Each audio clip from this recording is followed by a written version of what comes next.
Hello friends, সবাই কেমন আছো? সবাইকে জানাই সুপ্রভাত। আজকে ভিডিওটা এখান থেকে স্টার্ট করলাম। ঘুম থেকে উঠেই ব্রাশ ট্রাশ করে শরবত টরবত খেয়ে নিয়ে মেয়েকে পড়তে বসিয়ে দিয়েছি। মেয়েকে পড়াশুনো করানোর পর ওর সঙ্গে একটু খেলা করে নিলাম। ওকেও তো সময় দিতে হবে, ও তো বাচ্চা মানুষ। তারপর তো বাড়ির কাজ বাজ করবই।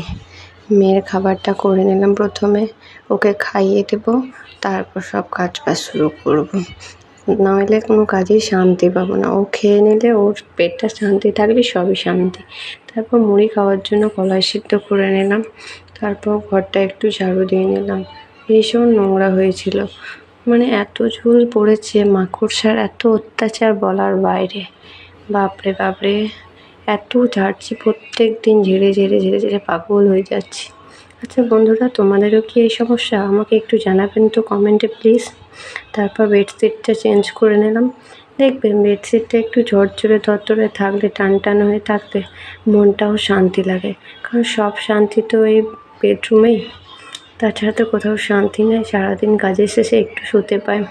কলাই সিদ্ধটা প্রেসার কুকার থেকে নামিয়ে একটু ছোঁক করে নিলাম। তারপর মুড়ি টুড়ি খেয়ে বাসন টাসন ধুয়ে সবজি কাটতে বসে গেছি। রান্না জোগাড় তো করতেই হবে, তাই না? মুড়ি খেয়ে মনে হয় যে আর কিছু করি, মনে হয় একটু ঘুমাতে পেলে ভালো লাগে, বাট কিছু তো করার নেই, রান্না তো করতেই হবে। তাই সবজিটা প্রথমে কেটে নিলাম। ওই যে আগের ভিডিওটায় তোমাদেরকে বলেছিলাম একটু কেটে বেছে গুছিয়ে রান্নাটা করলে দেখবে তাড়াতাড়ি হয়ে যাবে।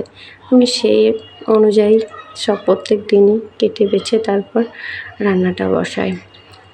আজকে মেনুতে ছিল ভেন্ডি ভাজা, আলু সিদ্ধ, ডাল। আলু সিদ্ধর ডাল তো ডেলিকার রুটিন, জানোই তোমরা।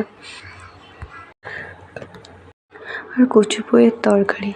কচু পোয়ের তরকারিটা আমার বর খেতে ভীষণ ভালোবাসে। তোমরাও কি ভালোবাসো? এই বছরে ফার্স্ট টাইম করলাম কচু পোয়ের তরকারি। আমার তো ভীষণ ভালো লাগে, বাট আমি আগে খেতাম না। মাম্মাম হওয়ার পর খেতে শুরু করেছি।